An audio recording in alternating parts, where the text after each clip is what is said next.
Re-bienvenue sur le podcast Autrement. Aujourd'hui, je suis très heureuse de recevoir Agathe Tupoula-Kabola.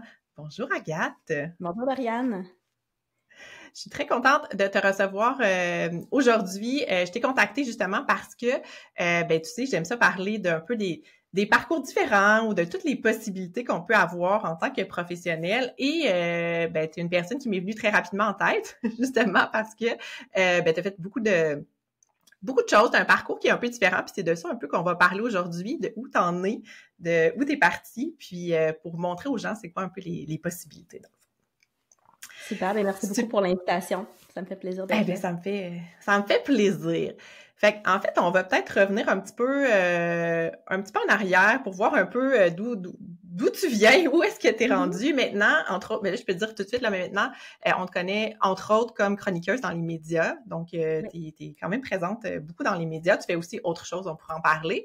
Mais à la base, moi, quand je t'ai connue comme orthophoniste, là, on va dire, à la base, ta profession, c'est l'orthophonie. Tu étais quand même propriétaire, gestionnaire d'une clinique d'orthophonie là, à l'époque. Oui, exactement. Fait, comment tout ça a transité? Là, c'est peut-être une longue histoire, mais est-ce que tu peux nous expliquer un petit peu qu'est-ce qui t'a amené vers là? Qu'est-ce qui t'a amené vers cette transition-là? Oui. Mais en fait, moi, je suis sortie de l'université en 2010, puis 2 ans plus tard, en 2012, donc, j'ouvrais une clinique privée multidisciplinaire à Ville-Saint-Laurent, donc c'est le secteur où j'ai grandi à Montréal. Donc, c'est une clinique qui avait de l'orthophonie, oui, mais aussi de l'ergothérapie, de la psychoéducation, éducation spécialisée, and so on. Mais en fait, j'ai voulu bâtir une équipe, puis bâtir surtout quelque chose de plus grand que moi. Donc, vraiment me joindre à une équipe qui allait contribuer à une mission commune, à des objectifs communs. Puis aussi, ce qui était particulier de Proaction, c'est que, bon, Ville-Saint-Laurent, c'est un des secteurs les plus allophones de Montréal. Donc, à nous toutes, on pouvait offrir des services en 10 langues. Et rapidement, ça nous a permis de nous différencier sur le marché. Puis, ça grandit petit à petit. À chaque année, on ajoutait des cordes à notre arc, soit en termes de services, en termes de langue, en termes de projets. C'est sûr qu'aujourd'hui, en 2025, la téléorthophonie, c'est commun, là. Pratiquement tous les professionnels peuvent offrir ce service-là. À l'époque où on avait commencé à en faire, c'était novateur. C'était avant la COVID, avant la pandémie. Fait que bref, ça grossissait, puis à un moment donné, c'était comme devenu trop gros pour moi, pour ma seule tête à gérer en termes d'équipe. Et puis, faut dire aussi que durant mes années à Proaction, même si j'avais mon rôle de directrice générale, de gestionnaire, où on fait un peu de tout, hein, tu le sais toi aussi, Lauriane, tu sais, tu fais autant du marketing que des finances, de la comptabilité, du réseautage, des RH, du recrutement, donc tu touches à tout ça, puis en plus, tu as ta pratique clinique avec tes patients. Mais aussi, c'est que j'avais découvert en moi un intérêt pour tout ce qui touche la vulgarisation. Fait que comment ça a commencé? J'ai commencé par faire des articles de blog sur le site de la clinique, entre autres, là, la clinique Proaction. J'ai commencé à faire des capsules vidéo sur la chaîne YouTube, des capsules du genre comment on fait pour stimuler le langage de X façon, avec un casse-tête, avec des crayons de couleur. Avec du matériel très simple. Et puis, j'ai aussi commencé à faire des articles de blog pour le Huffington Post Québec à l'époque.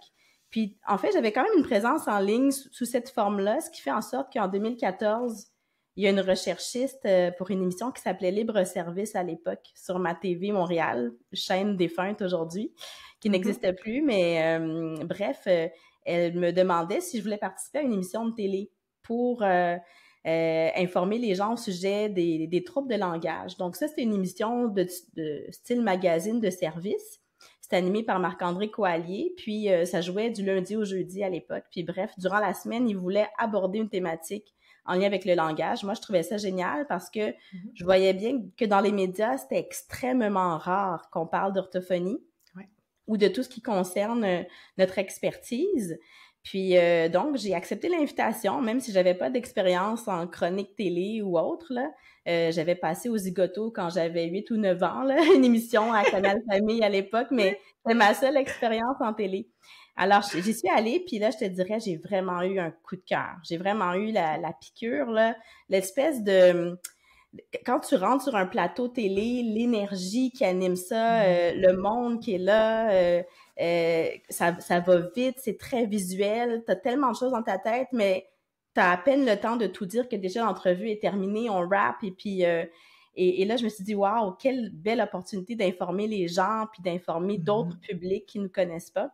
Donc j'ai dit à l'équipe, ben si jamais vous voulez que me réinviter, ça me ferait plaisir d'aborder d'autres sujets en lien avec mon domaine. Donc, c'est comme ça qu'a découlé une chronique mensuelle. Et puis, par la suite, ben, comme ma TV appartenait à l'Empire québécois qui détient TVA et tout ça, ça m'a mené à d'autres opportunités, notamment à Salut Bonjour pour commenter l'actualité, toujours en lien avec mon domaine, tu sais, parce que souvent, on pense à nous pour tout ce qui est langage enfant, mais quand je parle d'actualité dans notre domaine, ça dépasse ça. C'est aussi la persévérance scolaire, c'est aussi de parler de, par exemple, de tout ce qui touche les troubles acquis quand on vieillit, l'aphasie suite à un AVC. Donc, c'est aussi de permettre aux gens de faire des liens entre des enjeux qu'on voit souvent. Comme là, on parle beaucoup des jeunes qui ont du mal à lire et à écrire, on parle beaucoup d'analphabétisme, mais on fait pas le lien avec l'orthophonie. Donc, j'ai vraiment vu là une opportunité d'amener les gens à faire des liens. Puis, je me suis rendu compte aussi que quand il y avait des enjeux dans l'actualité, il n'y avait pas d'orthophoniste pour commenter. Tu sais, souvent, quand on parle de la petite enfance, on va voir souvent les mêmes experts qui reviennent. Exemple, le doc Chiquan va commenter tout ce qui touche l'enfance en termes d'enjeux de la petite enfance. On peut penser à la docteure Caroline Quash, qui a été interviewée super souvent pour parler de la COVID et qui fait un super travail de vulgarisation. Quand on pense aux finances, on pense à Pierre-Yves McSween. La cuisine, il y a Ricardo. L'orthophonie, il y avait personne. Donc, je suis vraiment allée prendre une chaise, là, puis c'est ça qui m'a donné le goût de continuer à faire ça. OK. Wow! Vraiment super intéressant.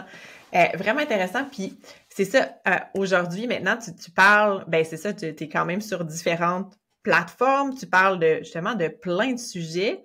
Puis, tu sais, des fois, même moi, comme orthophoniste, je vois passer tes capsules, puis je suis comme, c'est vraiment intéressant, puis c'est vraiment un angle, justement, justement qu'on n'aurait pas pensé, tu sais, puis même moi comme professionnelle, mais imagine le grand public à quel point il n'aurait pas vu ce lien-là.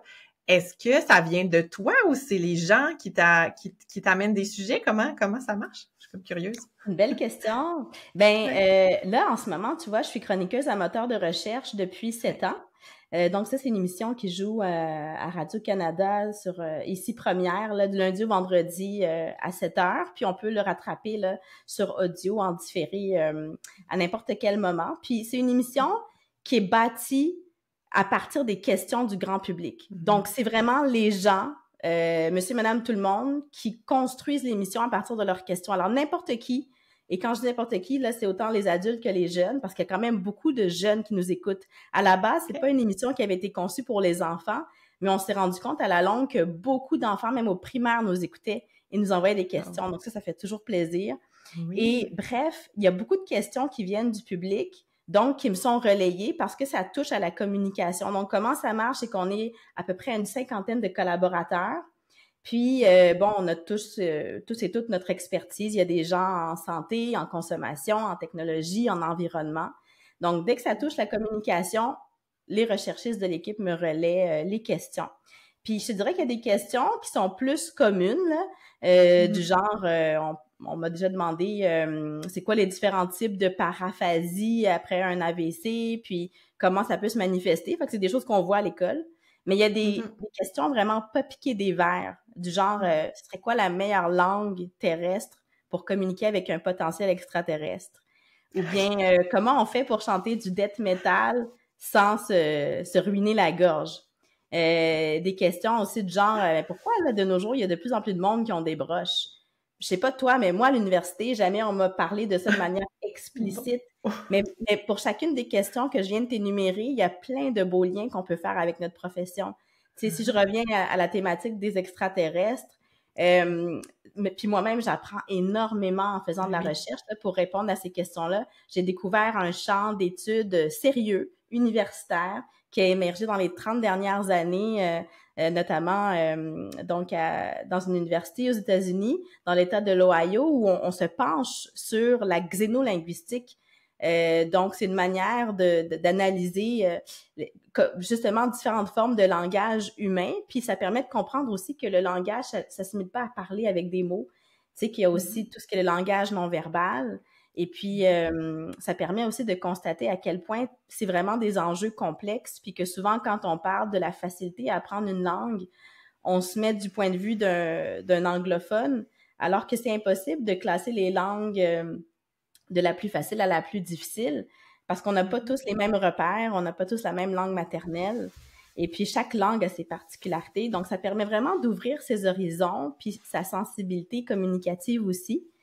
Puis je te dirais qu'en 7 ans, à moteur de recherche, là, pour chaque chronique que je fais, qui me demande quand même pas mal de temps pour fouiller la littérature, pour la remâcher dans un format qui va être digeste sous forme d'un condensé de 8-9 minutes, là, parce que ça reste quand même court pour tout ce qu'on peut dire sur un sujet. Je pense que j'ai plus appris dans ce contexte-là que dans mes 4 ans d'études à l'université. C'est sûr qu'on a une base qui est essentielle, mais la formation continue est, je pense, encore plus essentielle pour aller plus loin, puis pour toujours rester à l'affût puis à jour dans notre domaine qui évolue constamment. Donc, aussi, ce que j'aime à Moteur de recherche, puis dans toutes les émissions auxquelles je participe en général, là, que ce soit mes années à format familial ou bien quand je vais à On va se le dire, qui est aussi une émission, je dirais, d'affaires publiques où on parle d'actualité, c'est que ça me permet vraiment de me mettre dans la peau de personnes qui sont pas mes pairs, de personnes qui sont pas orthophonistes, puis de voir qu'est-ce qui les intéresse, c'est quoi les questions qui émergent du grand public, puis d'adapter aussi mon langage pour pouvoir y répondre dans un format qu'ils vont comprendre. Souvent, quand on essaie de simplifier, je me suis rendu compte que même en voulant simplifier, on simplifie pas tant que ça. Je donne un exemple concret, tu sais, mettons, c'est quoi un trouble de langage? Okay, un trouble de langage, c'est des difficultés de langage qui persistent dans le temps. OK, mais c'est quoi des difficultés de langage? Puis qu'est-ce que tu veux dire par persiste dans le temps, tu sais? Fait que j'ai appris à utiliser toutes sortes d'analogies aussi pour que les gens mémorisent davantage mes explications. Puis je passe beaucoup par des histoires aussi ou par des phénomènes culturels que les gens vont connaître. Tu sais, comme quand je parle de ma chronique sur les extraterrestres, des références à des films comme celui de Denis Villeneuve, Arrival, ou bien une référence à un événement d'actualité qui vient d'arriver ou à quelqu'un qui vient de faire un AVC que tout le monde aime. Tu sais, exemple, quand Bruce Willis, on a su qu'il souffrait de démence. Donc, ça aussi, c'est venu toucher les gens. Donc, plutôt que d'attendre un mois particulier comme le mois de mai, qui est le mois de la com, où on met de l'avant nos professions, ben autant rebondir sur tous les petits événements où on peut venir plugger, entre guillemets, notre expertise, tu sais. Wow. OK, super intéressant. Puis justement, tu sais, j'ai envie de t'amener un peu vers là. Je me demandais, pour toi, là, dans ta perception, ton impact, l'impact que tu as en ce moment en faisant ce que tu fais versus l'impact que tu avais comme clinicienne ou comme à la limite, t'étais quand même en tête d'une grosse clinique avec une grosse équipe. Fait que oui, tu sais, veux pas, t'avais quand même un impact, mais tu perçois ça comment? Mais ce que j'aime à travers mon rôle dans les médias, puis dans le fond, il y a les médias, mais il y a aussi tout ce qui est enseignement en général. Fait que c'est quand je donne des conférences, quand je vais à l'Université de Montréal comme chargée de cours, chargée de clinique, tout ce qui est à travers l'enseignement ou parler à beaucoup de monde en même temps. Ce que j'aime, c'est que je sens qu'il y a vraiment un agent multiplicateur qui est encore plus puissant que quand je vois des familles en consultation de manière individuelle. Puis je crois que tu sais, on va devoir continuer à faire de l'individuel, mais il faut aussi être lucide, je pense, face au constat que la formule one-on-one, elle n'est pas viable à long terme pour répondre à tous les besoins actuels de la population. On est dans un contexte où il y a énormément de besoins, tu sais, on se le cache pas, autant chez les tout-petits que chez la population vieillissante, puis on n'est pas beaucoup d'orthophonistes. Pour tous les besoins à combler. Donc, si on attend d'avoir... puis avant aussi, il y avait une époque où au public, il y avait beaucoup d'attentes, mais au privé, c'était assez facile d'aller avoir un service rapide. Actuellement, en 2025, même au privé, on attend. Même au privé, des fois, on est face à des listes d'attente. Beaucoup de gens ferment leur liste d'attente. Donc, je crois beaucoup à la prévention puis à la promotion de nos professions. Je pense que si on garde toujours en tête qu'on va voir l'orthophoniste quand on a un problème, ben on va toujours faire face à un cul-de-sac. Contrairement à d'autres professions qui sont plus vieilles que la nôtre, tu sais, nous, l'orthophonie, là, c'est né au Québec dans les années 1950. On a quand même une profession très, très jeune, ce qui explique aussi, je pense, pourquoi les gens vont vers nous seulement quand ils ont un problème. J'ai pas souvent vu des familles me consulter ou consulter des collègues en prévention ou pour avoir des conseils. Ça arrive pas. Alors qu'on va aller voir un optométriste aux 2 ans pour faire un examen de la vue, puis on va pas attendre d'être aveugle ou de voir flou pour voir l'optométriste. Là, on le fait de façon saine, par hygiène de vie. Même chose pour le dentiste. On va pas voir un dentiste quand on a une carie. On va faire un nettoyage dentaire une fois aux 9 mois, une fois par année, parce que ça fait partie de notre hygiène de vie. Mais pour une raison que j'ignore, la communication, sûrement parce qu'elle est invisible, on la met au second plan. Puis on comprend pas encore, je pense, à quel point elle est essentielle à notre bien-être, comme peut l'être le sommeil, comme peut l'être la bonne alimentation ou comme peut l'être l'exercice physique. Donc, la communication, ça fait partie de notre bien-être, de notre santé mentale aussi. Puis, je pense que la pandémie nous a donné un coup de pouce en ce sens, parce que là, les gens ont vraiment réalisé à quel point communiquer, c'est important. Il y a eu le confinement, il y a eu tous les enjeux liés au port du masque, tu sais, le fait justement qu'on voyait pas les bouches, qu'on entendait moins bien, donc pour les tout-petits qui n'ont pas accès aux lèvres pour pouvoir voir les sons produits. Donc là, on a comme réalisé toute l'importance de la communication, puis je pense que ça a permis de mettre un peu plus notre profession sur la map, là, comme on dit. Mais on a encore beaucoup de travail à faire, je pense, pour faire réaliser aux gens l'importance de notre rôle, mais pas seulement notre rôle pour régler des problèmes, notre rôle aussi en prévention, parce que je crois vraiment qu'il y aurait beaucoup moins de besoins s'il y avait plus de prévention qui était faite en amont sur comment, par exemple, stimuler le langage avec les tout-petits, comment favoriser l'entrée dans le monde de l'écrit des jeunes pour avoir moins de difficultés en lien avec l'analphabétisme ou des jeunes qui aiment plus lire, qui ont plus de plaisir à aller à l'école. Donc, je crois beaucoup, beaucoup à ça. Oui, ben oui, tout à fait, 100%. Je te rejoins beaucoup, beaucoup là-dessus, dans ma façon d'aborder la pratique aussi. Puis, il y a comme tout cet aspect-là aussi, on a parlé quand même de ton rôle dans les médias puis tout ça, mais il y a aussi, t'en as glissé un petit mot, mais il y a quand même une partie de ta pratique, je vais dire ça comme ça, ou de ta vie, là, qui est aussi orientée vers justement tout ce qui est la formation, tu vas donner des conférences, tu développes plein de choses. Moi, je te vois passer aussi avec des organismes qui offrent de la formation, autant pour les parents que les autres professionnels, que les enseignants. Fait que c'est quelque chose aussi qui te tient à cœur, là, vraiment. Oui, vraiment, vraiment. Puis, c'est toujours le fun aussi de voir. C'est sûr que j'ai plus de patients individuels dans mon bureau comme j'avais avant. Mais en même temps, je trouve que c'est très gratifiant et valorisant à travers les commentaires que je peux lire. Des fois, il y a des gens qui m'écrivent aussi en messagerie privée pour me dire « Ah, j'ai lu tel article, je savais pas tel aspect, merci, ça m'a vraiment... j'ai appris des affaires. » Des fois, il y a des personnes qui m'écrivent après une chronique à moteur de recherche, ils me trouvent sur les réseaux sociaux, ils me disent « Ah, enfin, quelqu'un a mis des mots sur ce que je vivais. » Fait que ça, pour moi, ça n'a pas de prix. Puis ça, pour moi, ça fait partie de ma paye aussi, là. Donc, je vois vraiment que ça peut avoir un impact significatif dans la vie des gens. Puis, c'est ça, je pense aussi que la vulgarisation, tu sais, moi, je le fais dans les médias, mais ça peut prendre plein d'autres formes. On n'a pas besoin d'aller nécessairement à la radio ou à la télé. On peut le faire à travers, justement, des épisodes de podcast. On peut le faire à travers des articles de blog. Puis, on peut le faire tellement de plein de façons sur le web aujourd'hui. Puis, ce que je trouve le fun, c'est que justement, avec les réseaux sociaux, on peut voir plein de formes de créativité différentes, de capsules vidéo, des infographies, des carousels. Donc, pour moi, c'est toutes des façons valables d'informer la population puis de contribuer là, à la diffusion des connaissances. Absolument. Oui, super. Puis j'ai envie de faire un petit mot là-dessus, de dire, tu sais, que il y a encore de la place pour faire ça, parce que moi, j'entends des fois des commentaires comme ça, de dire, ah, ben, tu sais, il y a telle personne qui sont en ligne, puis mettons, dans notre monde à nous de l'orthophonie, il y a quand même quelques figures qui sont là, puis qu'on voit passer comme plus souvent, puis qui transmettent de l'information.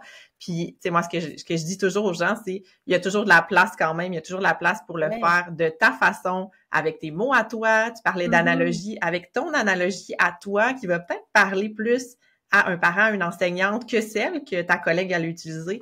Fait que, puis de transmettre l'information, oui, justement, il y en a que c'est plus des infographies plus visuelles, il y en a que ça va être plus des petits clips vidéo ou des choses comme ça. Fait que de pas, tu sais, comme professionnel, de vraiment aller prendre cette place-là. Puis là, tu sais, oui, en orthophonie, mais dans les autres professionnels, on a besoin de ça, on a besoin de de faire valoir nos professions, puis de tout ce qui est la prévention, c'est ça. Pour moi, c'est un gros enjeu aussi. Gros enjeu aussi parce que les gens, c'est ça, les gens arrivent quand ils ont un besoin, un défi, alors qu'il y a tellement qu'on peut faire avant pour pas arriver à cet enjeu, cet défi-là, ou que l'impact soit moins significatif dans la vie, là. Complètement. Ouais. Puis en même temps, tu sais, je te dirais, je regrette pas du tout mon passé d'entrepreneur. Puis même si j'ai plus de clinique, aujourd'hui, je l'ai vendu, mais je me considère encore entrepreneur parce que tous mes projets sont... Je l'écris à quelque part, je crée mes opportunités, je tends des perches parfois à des médias. Donc, je crée des projets de toutes pièces, que ce soit, par exemple, l'émission Passer le message, qui a été diffusée en 2023 là, sur Savoir Média en partenariat avec l'OAQ. Mais c'est un projet que j'ai mijoté pendant des années avant de le voir vivre à l'écran. Fait que... puis c'est un projet aussi qui a été remanié, tu sais, qui a pas été accepté du premier coup, donc je l'ai remanié, j'ai joué avec, j'ai modifié des trucs, donc des fois ça marche pas toujours du premier coup, puis c'est tant mieux parce que ça permet de peaufiner notre matériel.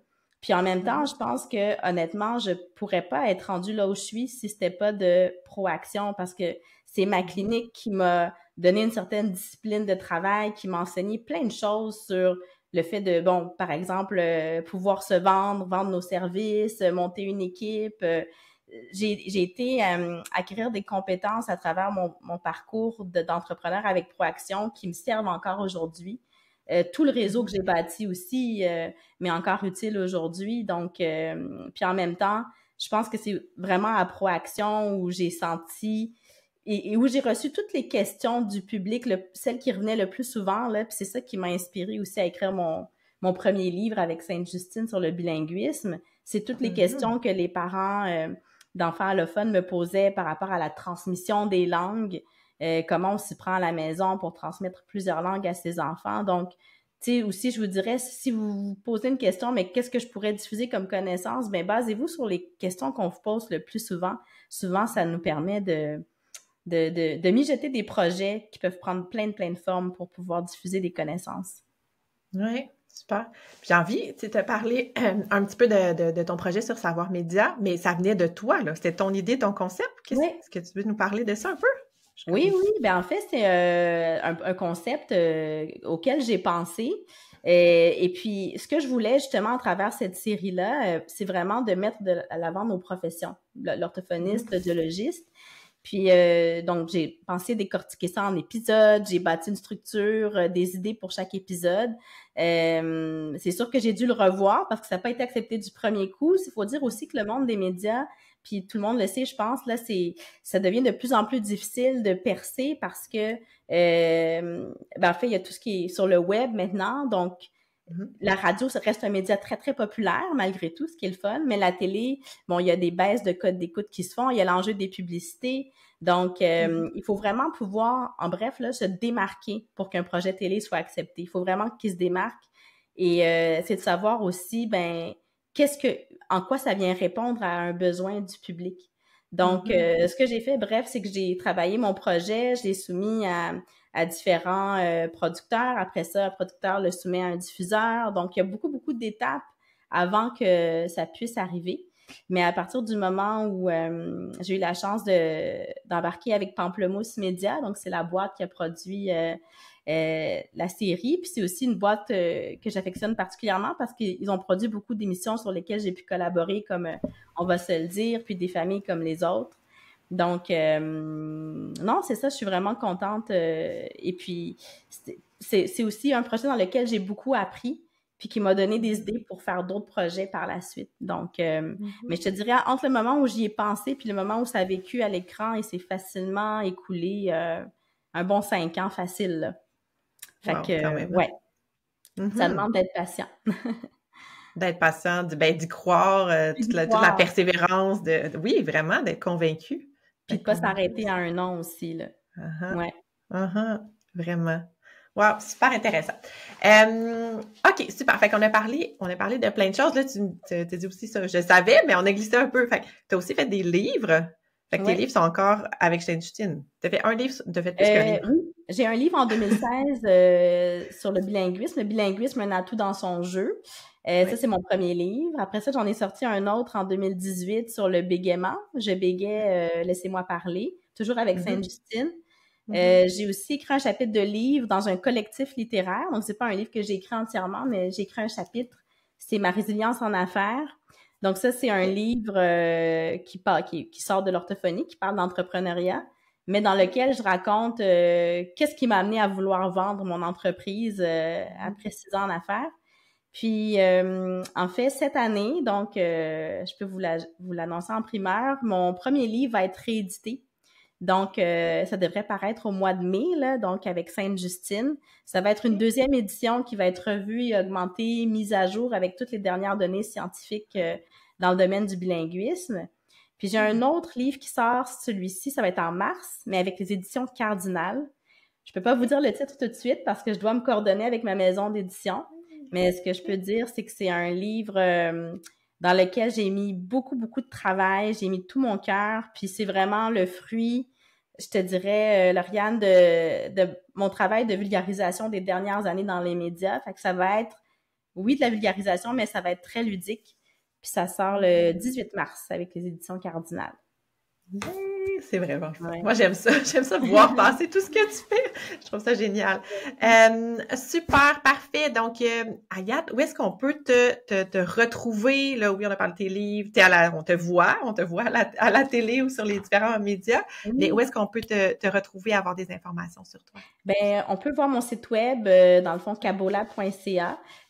Donc, sur mon site web, on peut s'abonner à mon infolettre, si vous voulez. J'ai une infolettre mensuelle où j'envoie régulièrement de mes nouvelles, donc sur les chroniques médias, des nouvelles dans mon domaine. On peut me suivre sur les différents réseaux sociaux, LinkedIn, Facebook, Instagram, TikTok, et puis YouTube aussi. J'ai une chaîne YouTube depuis janvier. J'essaie d'être assidue là-dessus aussi. Et puis, sinon, à moteur de recherche, j'y suis aussi une fois ou 3 semaines environ. Là, donc, c'est à Radio-Canada sur Ici Première, lundi au vendredi à 19h. Et puis, oui, voilà. Sinon, si vous voulez voir la série dont on a parlé, passer le message, c'est sur Savoir Média. Donc, ça aussi, là, je pourrais t'envoyer le lien. Oui, parfait. Super. Fait que je vais mettre tous les liens dans les notes de cet épisode-là. Mais sinon, je pense aussi que quand on cherche ton nom, qui sera écrit partout, on est quand même capable de te trouver aussi facilement. Mais je vais mettre aussi tous les liens directement. Ben, Agathe, merci beaucoup d'être venue jaser. C'est super, ton parcours, moi, je le trouve vraiment inspirant. Ça montre toutes les possibilités, les ouvertures, tout ce qu'on peut faire justement pour justement pour faire valoir notre profession, mais aussi soutenir, aider, avoir un impact qui est peut-être plus grand que juste notre impact comme clinicien, comme praticien un pour un, qui est très valable. Là. C'est pas ça le point, mais je sais qu'il y a plein de gens qui veulent aider encore plus, impacter encore plus, puis je pense que c'est un super bel exemple de que c'est possible et que c'est réalisable. Merci beaucoup, Lauriane. Ça me fait vraiment plaisir